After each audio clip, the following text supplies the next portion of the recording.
Hello, in this video I'm going to show you how to make these delicious and perfectly textured gluten-free cinnamon rolls. I start out by measuring 390 grams of gluten-free flour. I'm using GF Joules all-purpose gluten-free flour. 390 grams is approximately 2 2/3 cup. GF Joules is a great flour to use for this recipe because it has a relatively high protein and starch content. Other gluten-free flours with a high protein and starch content would also work great. I do not recommend using Bob Red Mill gluten-free all-purpose flour or 1-to-1 baking flour for this recipe. A high protein and starch content is especially important when using a yeasted dough because as the yeast grows, it releases carbon dioxide, which is what gives rise to the dough. If there isn't enough structure in the dough from the protein or the starch, the dough is going to fall flat because it can't support the rise. Once I've measured out 390 grams of flour, I add a 1/4 cup of sugar, 2 teaspoons of baking powder, 1 packet of instant yeast, and 3/4 teaspoon of salt. Then I give the ingredients a quick stir to mix them all together.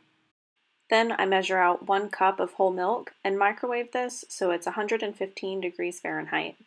You can use active dry yeast instead of instant yeast in this recipe. To use the active dry yeast, add it to the milk after it's 115 degrees Fahrenheit to bloom. Then I add 1 egg plus 1 egg yolk into the whole milk. I make sure that the mixture is 115 degrees Fahrenheit after the egg has been added. The addition of the egg and the yolk has 2 benefits for our cinnamon rolls. First, the fat in the egg is going to make the dough really soft and tender. Second, the extra protein from the egg is going to help improve the structure. I mix the egg and the yolk in with the milk before adding this to the dough so that it incorporates better into the dough. I add a 1/2 stick of softened butter and 2 tablespoons of vegetable oil before I add the milk into the dough. Then I blend the butter and oil into the flour mixture before adding any additional liquid. I prefer using softened butter over melted butter in cinnamon rolls because I prefer the texture that this gives the rolls. The combination of the softened butter and oil is going to give the cinnamon rolls a nice, chewy texture, while also give it great flavor from the butter. Once the butter and oil looks about pea-sized in the flour mixture, I slowly pour in the warm milk and egg. I let this mix on medium speed for at least 3 minutes. The dough will start out clumped together in the center, but once it's ready, it should stick to the sides. Then I scrape down the sides of the bowl and get all of the dough off of my paddle attachment. Next, I spray down the inside of a bowl with Pam or cooking spray so that the dough won't stick to the bowl. I scoop all of the dough out of the mixing bowl and into this prepared bowl. I also spray a little bit of cooking spray or Pam on the top of the dough so that it doesn't dry out. Then I cover the dough and let it rise until it's increased by half. This normally takes about an hour.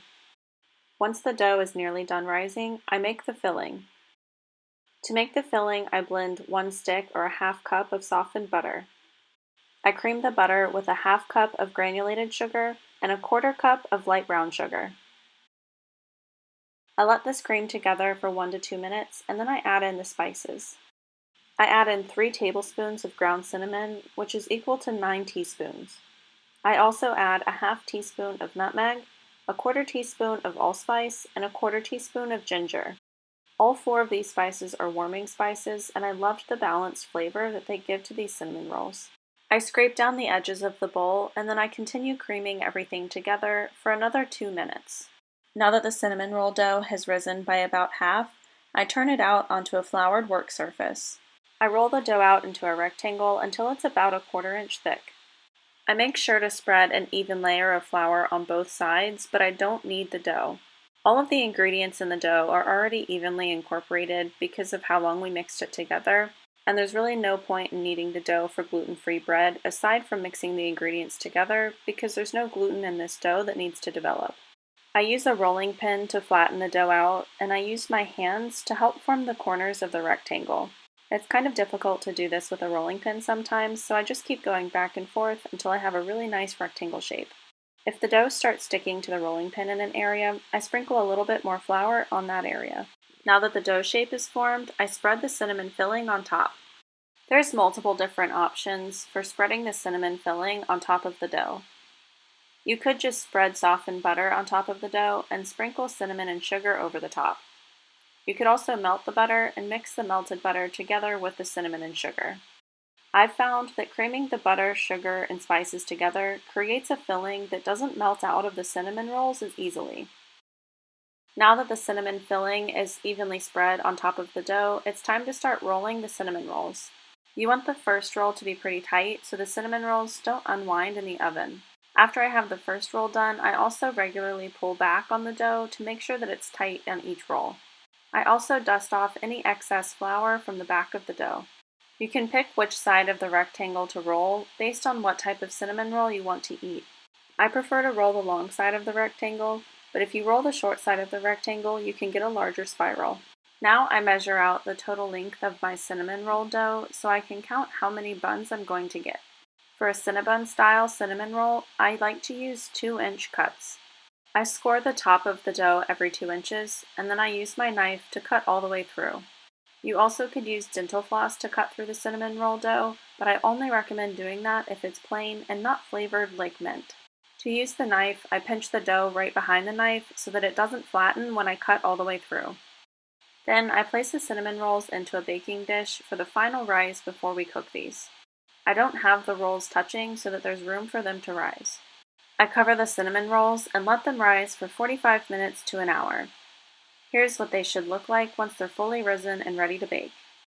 I bake these in the oven at 350 degrees Fahrenheit for about 25 minutes or until the very center cinnamon roll reads 205 degrees Fahrenheit.